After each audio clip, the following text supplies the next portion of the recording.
There you go. Hi, my name is Steve Heckley, and I wanted to take this time today to share my testimony.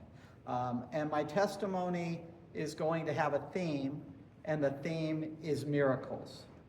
And really, how God uses the strangest, most ordinary people to do extraordinary things that I've experienced.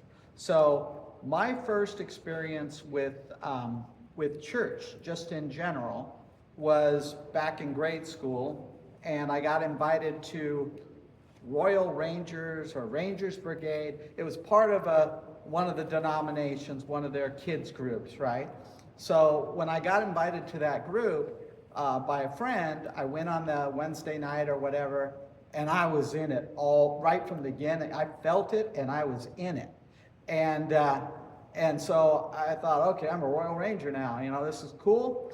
And the next thing I knew, I said ever I liked it. I enjoyed. The parents brought us there and stuff like that. But I didn't get invited back, right? And I thought I was supposed to get invited back because we had another thing set up to do that week. And, you know, like we were going to do this on a regular basis. And I was like, oh, this is going to be great.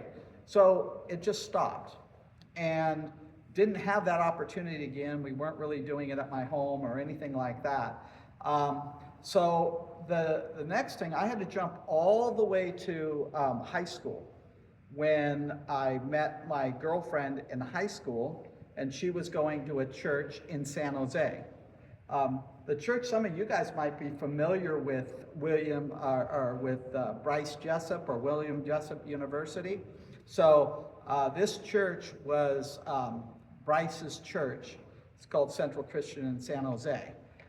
So Bryce was the founder of San Jose Bible College, and then he went on to this type of thing. So I ended up marrying. I was really involved in the church, but I was the new guy. And I married an established person from an established family in the church, right? So the problem ended up being that we got married, and then our marriage fell apart almost immediately.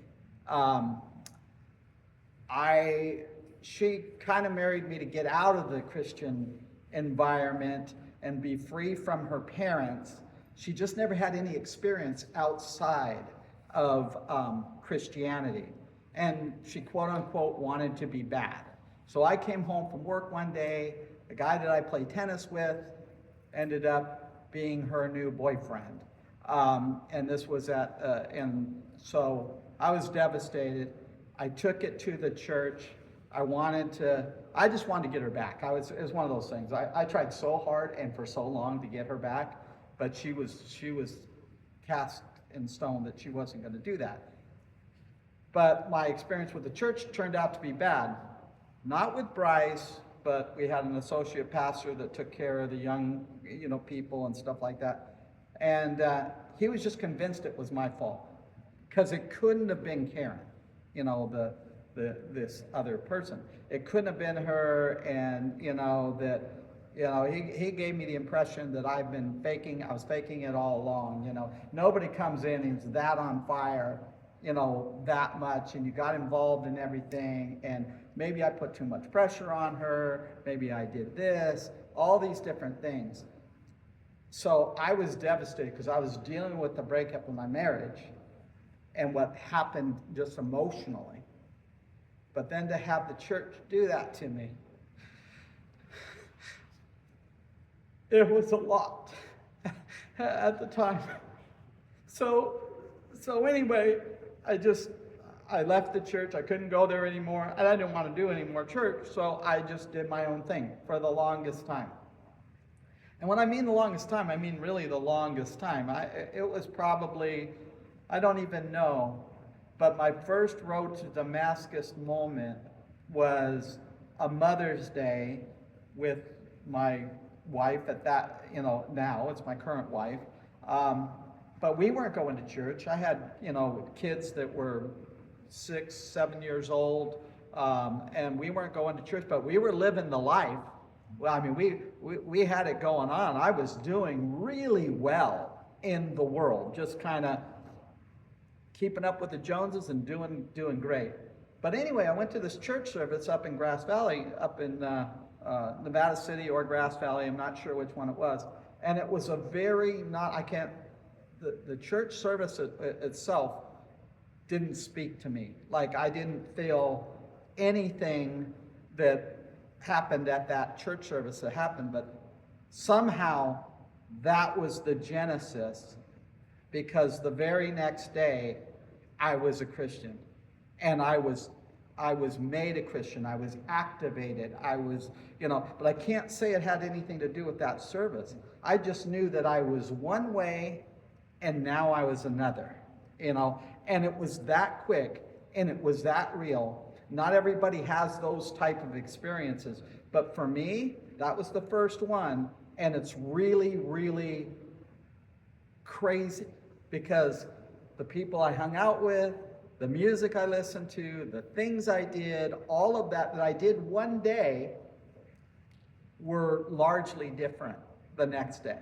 I mean, not everything changed, because I had some stuff that really took a lot of time to get through. But I would say I was fundamentally changed in that moment. And when you know that that doesn't make sense, and I was bold. I was bold with, people, because everybody immediately came at me saying, dude, really? Why are you going to bookstores, like Christian bookstores? Nobody goes to a Christian bookstore. And I'm like smelling it, right? Smelling the Christian bookstore and going through all this stuff and just feeling like and I stopped doing, the social stuff I was doing. I stopped doing all that, and everybody's like, hey, come on, you're not really serious. And I'm saying, oh, I'm dead serious. Well, why are you? How do you know about Jesus? What do you know about Jesus? You just became a Christian yesterday. And I just knew that he was real, right? And it wasn't me. I didn't pick him. I did not pick him. I wasn't looking. I was just trying to placate my wife and her, and no one else in our group, came rushing. It was just me at that point, because God chose that moment for me to be activated. And if you've had those experiences, then you know how real God is, because it's too impossible to have it be anything else. So that was my first experience, and I've never looked back. It's been easy. The Holy Spirit has been driving the thing. I still am a mess. I'm a mess today, and I was a mess always. Like, I've never stopped being a mess. But the Holy Spirit always made me feel like I was home and welcome. And I saw those fruits of the Spirit welling up in me. They didn't come from I didn't think about it. I didn't think about being nice. I wasn't that nice before, actually. I didn't think about being loving. I didn't see the world for what it was. I just saw it as, I'm going to take, because that's the way the world is. And it's like, wow, there actually are flowers, and there's colors, right? All of these things just changed in an instant. And so it gave me the boldness to say, hey, I'm the way I am. Don't worry about me, But I never was able to bring anybody, I had a long time. This has been 15, 17, maybe 20 years. Like I said, I don't even know when it was, but it was a time like that. But this whole time, as I went along in my Christian journey, I thought, I'm not getting anywhere, right? I'm in, but I can't get anybody to even go to church. I can't get anybody to, hey, that's good for you, Steve. Oh man, yeah, we see God working in your life. But, and I hear about people that are bringing people to Christ. I hear about Bob, talking about his stuff the other day, and how he went to heaven and all that, and saw these things. Well, back in the day, I would have thought, yeah, nice story, bud, right? Absolutely nice story. But once I've experienced what I experienced, I know how real it is. And I know how real God is in making all these things happen. So now I go to my next one, okay? I was morbidly obese. I had had a 5-way bypass, heart attack, high blood pressure, diabetes to the highest level that you can possibly have. I was about 80 pounds heavier than I am now. But, and so I didn't look morbidly obese. I was just like I carried it well. Like I had, yeah, he's a jolly guy, he's a big guy, he's this and that. But I was very, very unhealthy. And I tried everything. And all the medical system said is, you're going to be fine. We're going to keep you going. You're just going to you're going to be on diabetes medicine your whole life. You're going to do this and you're going to do that. So then I, all of a sudden, one day became vegan, okay? And I'm not going to say that everybody has to be vegan or anything like that, but I can tell you one thing. I was at the fair one day, the state fair, one day eating all the fair food. The very next day, I just wasn't doing it anymore. And I didn't have a vegan mentor. I didn't have anything like that. I did watch one movie, which was really crazy. It was on Netflix. It's called What the Health. And I watched this movie on Netflix, and it kind of like, how we have a pastor preach to us, and it's like, oh, that's me. I want more. I believe that. So then I did see that, but I saw it on Netflix. I had never watched Netflix. We've had it in our house from probably the day Netflix started, right? But I've never watched Netflix, and I was home alone. And all of a sudden, I'm scrolling channels. I've scrolled channels for years and years and years. I didn't even know where the Netflix channel was. But somehow it got on Netflix, and it was kind of like, and it said, What the Health? And it had this, I thought, I'm going to watch that. And boy, after watching that, it's crazy. And for me, my life completely changed. Radically, really quick. All of the things health-wise that I had, all disappeared. Like, it's almost amazing. It is amazing. It's a miracle. Like, God did that for me to make me healthy, to do the things that I needed to do for me. And, so then, there's some other aspects, but I did for my health at first, like that's what I thought. But then I kind of, incorporated this whole idea of just this, general kindness, general this and that, don't harm if you don't have to. I'm not going to go further on the vegan. I'm just going to say that I've had nothing but opposition, even to this day, in my own family and everybody. It's like, come on, eat a hamburger. I know you like hamburger and you love pizza, right? All of it's true, right? Okay, no doubt about it. But God's made things taste so much better that I don't miss that stuff because He's done that for me. And that's my point. God loves us the way He chooses to love us individually. And the things that He does for us. What's right for me is not necessarily right for another person. But what's incumbent upon me is to be light. Okay? It's incumbent on me to be healthy. Like I'm impressed with Pastor Bill because he's 70 plus years old.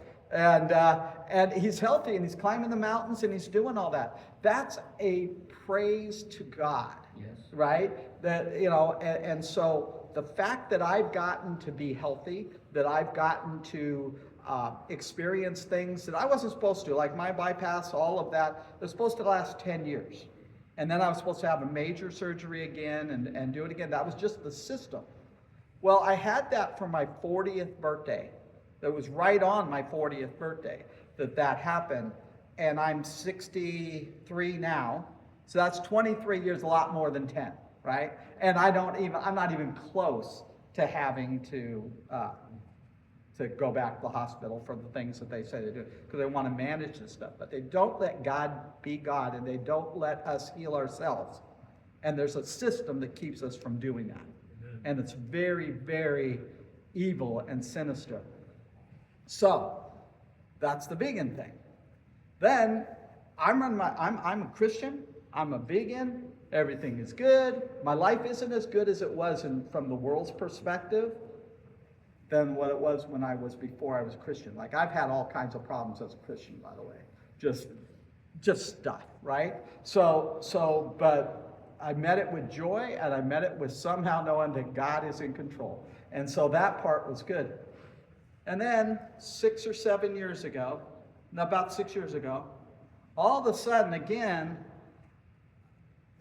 I was on Facebook, and I get connected with a guy in Africa. And he runs an orphanage in Africa. And it's like, I don't know anything about Africa. And I certainly don't know anything about Uganda. I don't have an affinity for Africa, and I don't have any idea of what Uganda is. So I kind of think if I would have chose Africa, I might have chose another country that I was more familiar with. But since I didn't choose either, God throws me in this. And it was the same thing, the same Christian argument, same vegan argument. Everybody comes at me and says, dude, how gullible are you? Like, seriously. Have you heard of a Nigerian prince? This is a Nigerian prince, and that guy's ready to rip you off, right? God said no. First of all, God was the one that brought me to it, right? Because I wasn't looking for it, wasn't looking to be a hero, wasn't looking to do anything, but God said no. So I knew that.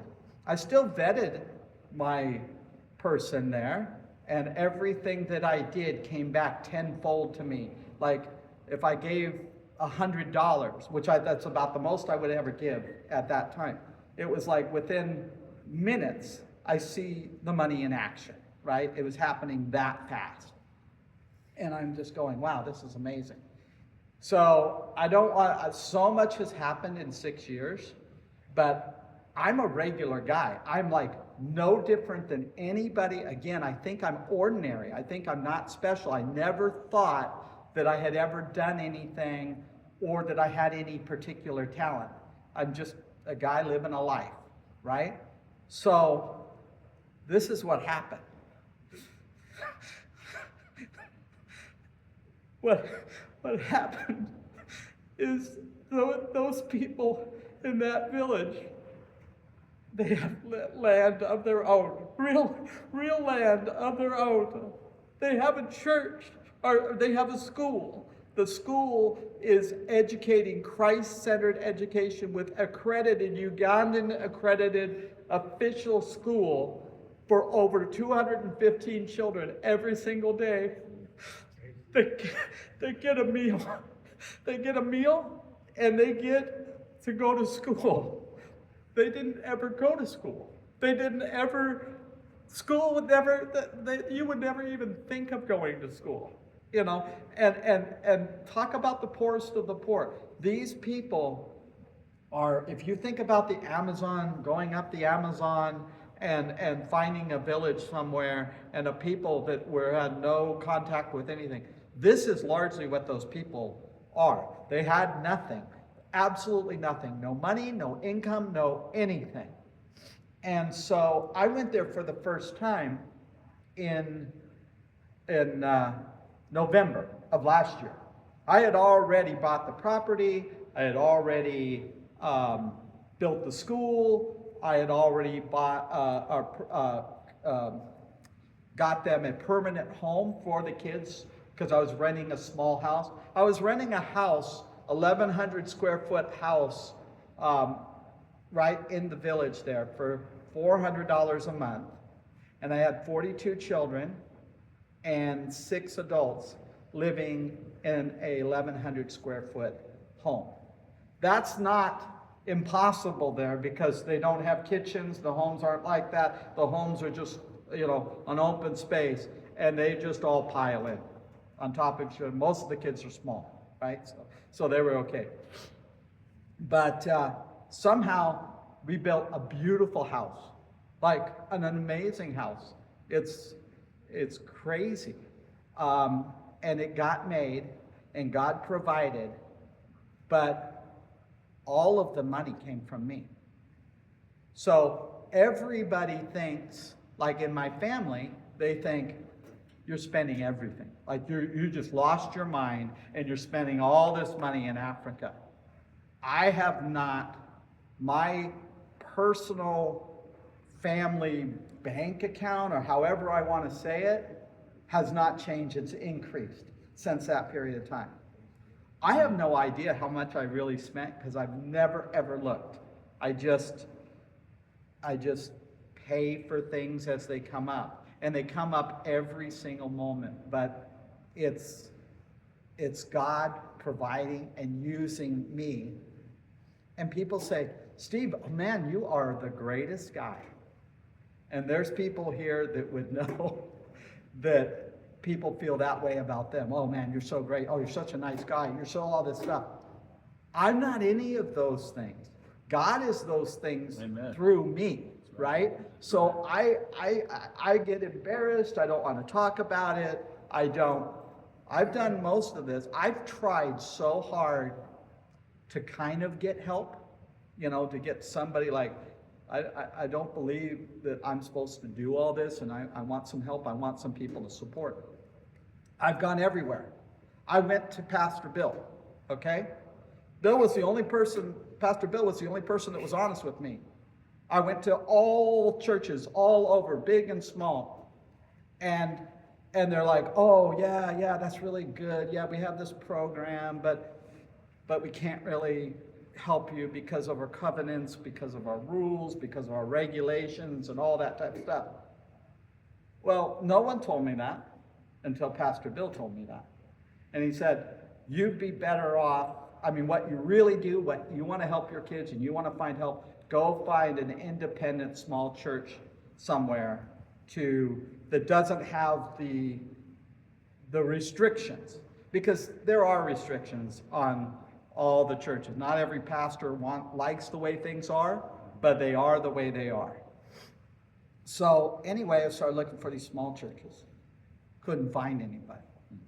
And so just recently, I'm an ordained pastor now, right? I have a church. It's a legal, nonprofit religious organization called the Humanitarian Church. I'm now a nonprofit. Pastor Bill knew that I did not want to be a nonprofit. I don't want anything to do with bureaucracy, and I don't want the government to know anything about me, really. So I didn't want to do that. I wanted to find another thing, but I wasn't able to find another thing. And I had all these people that said, we'll help you once you're legitimate. Well, I'm legitimate as of about a week ago. Praise the Lord. Praise the Lord, Yes. But I'm not expecting a lot of help. I don't think it's going to make that much difference. I think what it's going to do is take these people that had that excuse, and they'll find another excuse. It's just the way it is. It's not easy when you're trying to do God's work, because there's the opposition. There's just absolute opposition in everything that we do. So my children, they have school. They're being educated for the very first time. I got the building. I got all the capital stuff's done. The church, the school is done. The home that they live in is done. When I was there in November, there was no electricity and there was no running water. So what we did is we had one of the guys from the village, he's about 70 years old, and he has a bicycle, and he's skinny and scrawny, but he's strong as an ox.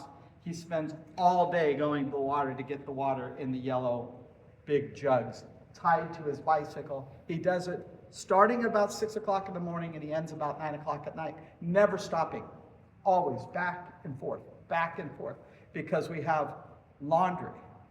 We have so many things that we need the water for.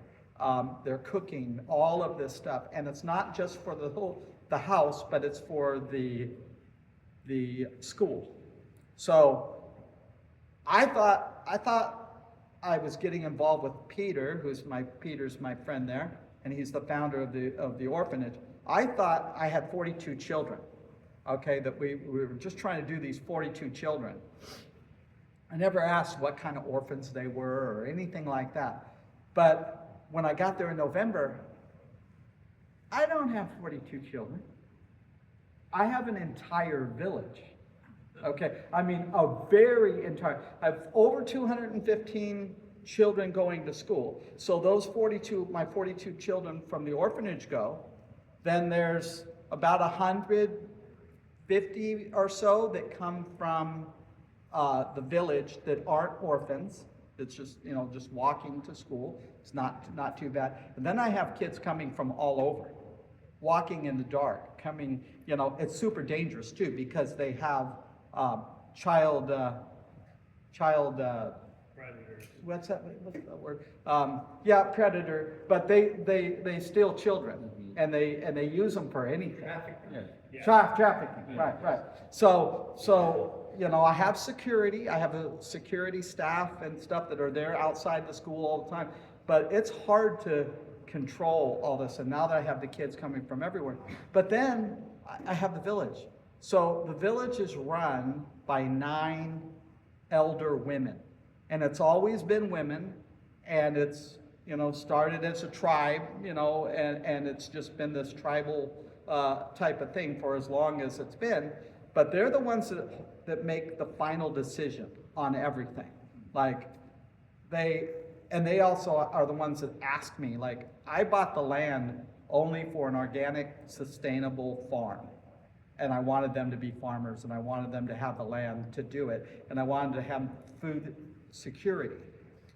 They ended up not being farmers, bottom line. They just couldn't produce the way the land wasn't getting used. So they were the ones that decided we need a school. And so they came to me with the idea, but that was their idea, that wasn't my idea. And it wasn't their idea, it was God's idea, right? But now, all the funerals that happen in the village, I've been paying for it. I knew it, right?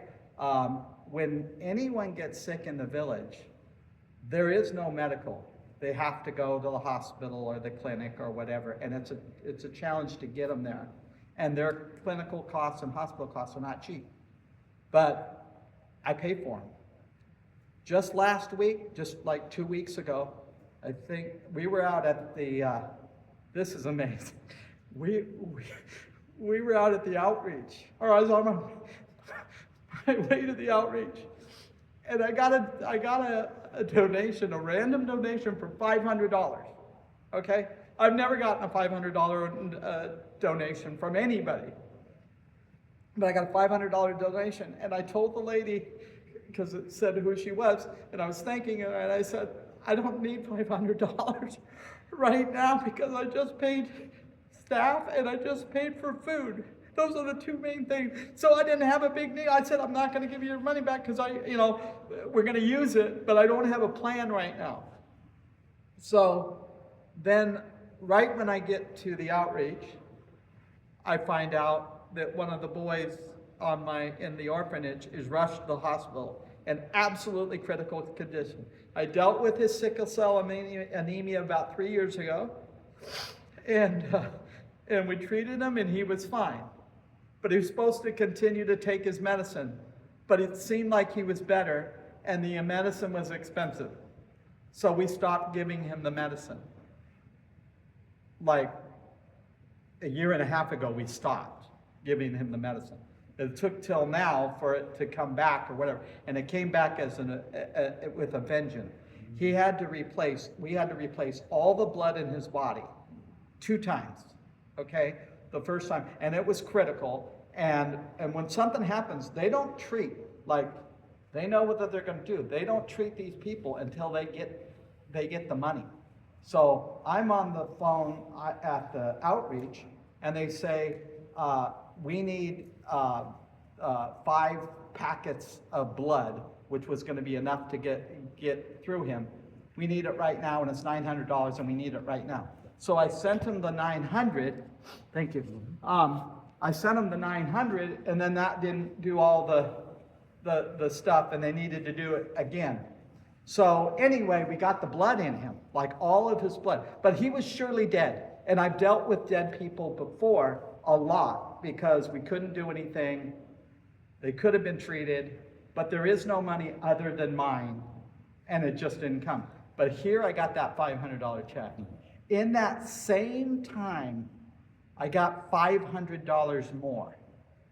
And I think it's going to be okay to say this here, but John and Yvette Caputo, okay, they have had an interest in what I've been doing and stuff like that, but John was having a problem with the job or steadiness of the job or something like that, but he happened to be there that day, and his job got better, or he had some type of opportunity, and he said, "Can I help?"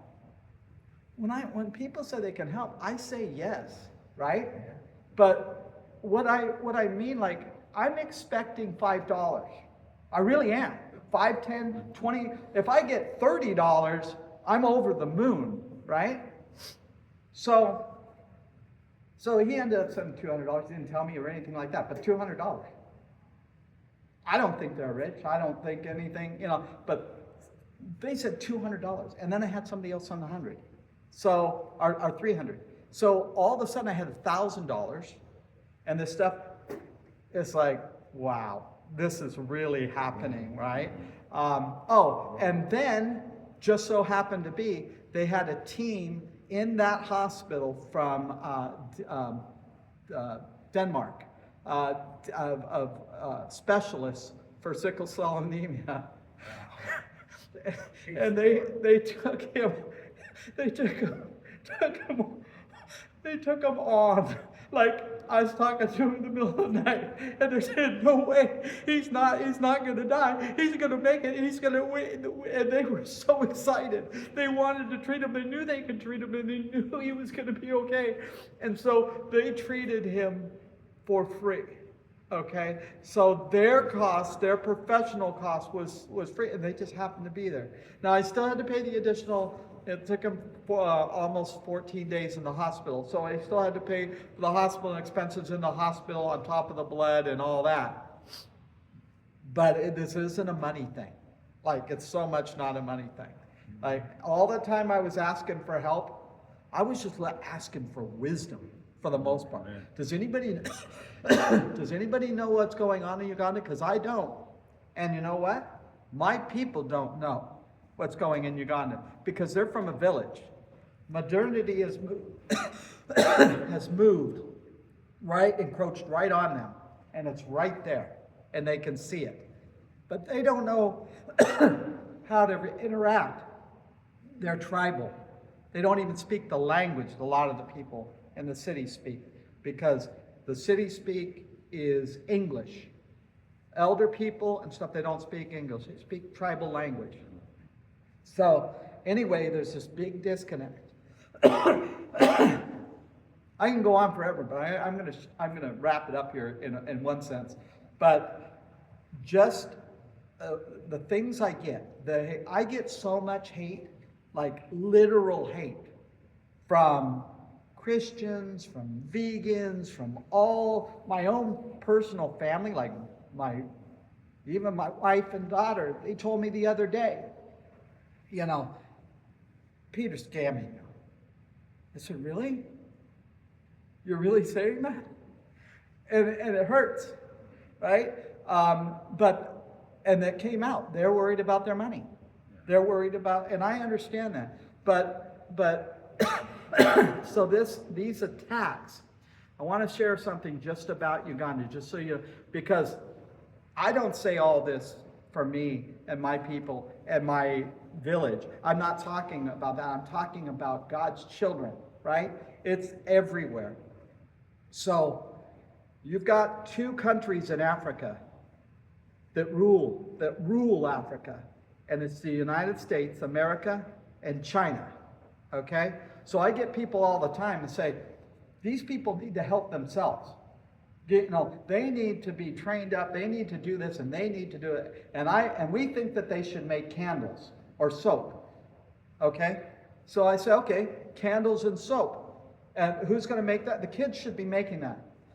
The kids go to school 5 days a week, and they're there almost 8 hours. 8 hours they're working, they're learning, they have a lot to learn, and they like to learn. So I'm not going to take them to make candles when they're and then some of them have to go back to their homes, and they have to go travel, and they have to do all of this stuff. Making candles doesn't make sense. Where are you going to sell these candles? There's nobody that has any money there. So these are like charity organizations that say, oh no, they can make them for us, and we'll get them here, and we'll sell them, and they'll get money. Oh yeah. Yeah, so you're going to exploit these children and these people and collect a lot of money and very little, because you don't have to pay them anything, because they're happy with anything. So it wasn't going to happen. And then they started attacking Peter, who is like the most brilliant person on the planet. He happens to be young. He's about maybe 30 or 40 years old. I don't even know. Never had to ask him, because I don't care. Right? But he's doing God's work. He's the one that founded this thing. And they all say, oh, well, you know, he's educated. He's doing well. I know for a fact Peter makes zero money. He has no money. He never has any money. Everything that he gets from me or from, but I don't have him on a salary or anything. If he needs something, I get it for him. And that's it. But he doesn't have anything. But they say, oh, Peter should go out and get a job. Peter can get a job. He is educated. So you go to Africa, anywhere in Africa, doesn't matter. You can go to Australia, see it, India, you can see it.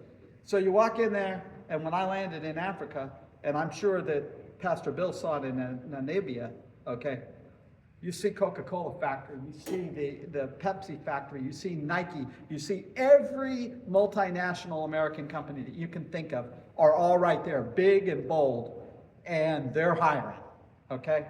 And for every one of those is a Chinese one that looks exactly the same with Chinese writing that does the same thing. I just don't know what it is because it's China, right? So those are the two. And the president is owned by both of those countries. They give him loans. They give the president loans, so he has lots of money that never gets to the people, and the people know this. But then they get access to all those people. Bill Gates, access. All the billionaires in the world, all these, they have access to these people. And so then they go and they get the job. They leave the village because they have no money and they need to break out. And they see modernity right next to them. And they go. They're going to get a job pretty quick. They'll get hired on for $1 to $2 a day. To them, that sounds awesome. $2 is a lot, but usually it's $1. They break out of they leave their kids. This is the women. They leave their kids behind in the village because there's kind ladies and stuff that will take care of them. But they need to go out and get a job. So they go and work in these factories. There is no labor laws or anything like that. Even the $1 or $2 that you got, you're not guaranteed that. You're going to have to pay rent. Oh, you can't afford a house because we don't pay you on it, but we have a little place that you can stay that we're going to have 15 other people living in that same room, and you're going to stay in this factory, and you're not going to work 6 hours a day or 8 hours a day. You're going to work 10 to 14 hours a day. So that is what their choice is. They don't have a choice unless they can be liberated and freed. So these are the things that people come up to me and they just say all these horrible things about, you know, and then they tell me, they say, these Africans are just scammers, they're just this, they're that. I'll tell you one thing. They don't have rape and murder in Africa, or in Uganda that I see. It's just not part of their deal. They have, it's just ingrained in them that that's bad. You don't do that. We have it all over here, but you don't have that. And so our State Department says, do not, right now, if you look it up, it'll say, do not go to Uganda. Okay, absolutely do not go to Uganda. Very, very dangerous. Well, what's dangerous? And they don't really say. But what it is the one thing that they have that's rampant there is theft. They're all thieves. You know what? They are all thieves. When you go to the country and you have a traffic lady out there that's, no traffic lights. So you got that lady in the middle of a dirt road with a million motorcycles and stuff going, and she's there for 8 or 9 hours a day in the dirt. So what does she do? Especially if there's a white guy in the car, which I stand out like big time if I'm ever there. But she's pulling people over left and right anyway, right? Anybody that she can get eye contact with, she'll pull them over. She's gonna write them a fake ticket, right? So she writes them a ticket, and I said, "What is this? I've only been here for 10 minutes. So we've got stopped 3 times. The ticket's 15 cents. Okay, 15 cents my money." It's a way that they have, the people, even the native people or the people around Africa, they're glad to pay that little fee that people are, because they don't get paid enough. This is a government worker with a government uniform on, with a big rifle, by the way, the woman with the big rifle, all this stuff. So she looks really official, but she's not making more than $1 to $2 a day either doing that. So that's the kind of theft. Now, when I have big bags, like if I have big bags, if I go through like the marketplace, which is just a massive humanity and fruits and vegetables and everything around you, and if I have my 2 big bags and I walk in there, I might get robbed, right? But the way I would get robbed, and I just know this for a fact, somebody come up and they say, "Give me some money." And I would give them money, and then they would say, "Pretty much, thank you." I would give them the 15 cents. They don't want my bags. They don't want my stuff. They don't want to steal from me. That's just what it's going to be. I had eyes all over me whenever I went there. I don't know if it's the same thing in Namibia, but I knew that these people were all watching out for me.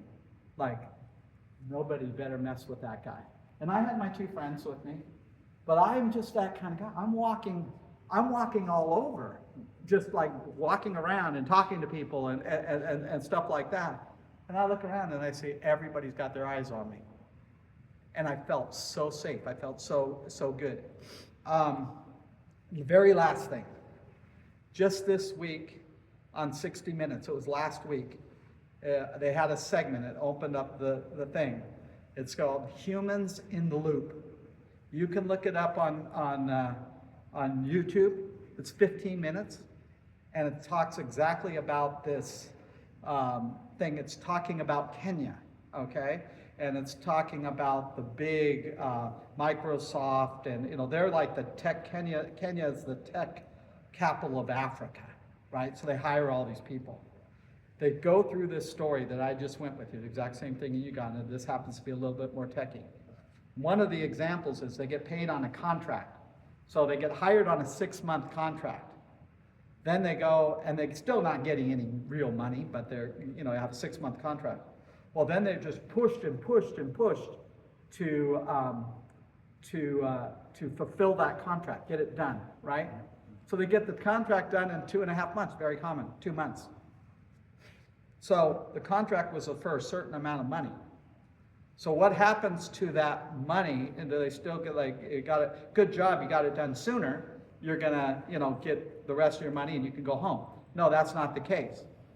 And I just laughed when I saw this, but I cried. And one of the ladies said, "Oh yeah, it's KFC.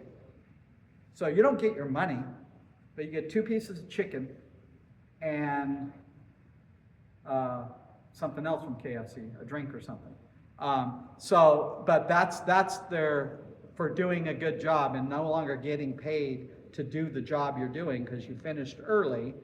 You've cut yourself out of that contract, and you're going to get 2 pieces of chicken for working so hard. And it happened to be that the work that they were doing was working for all this AI, so we have AI everywhere, and they do the mapping, like they look at stuff like pornography, like graphic pornography and stuff. They have to label everything, so AI can recognize it, and they're the eyes, and these people are highly intelligent. Watch the segment, 13 minutes, 15 minutes, Humans in the Loop, 60 Minutes. It will give you the whole idea of what's going on there. But then again, why am I even talking about that? Like, why am I here knowledgeable about something that I'm supposed to be retired.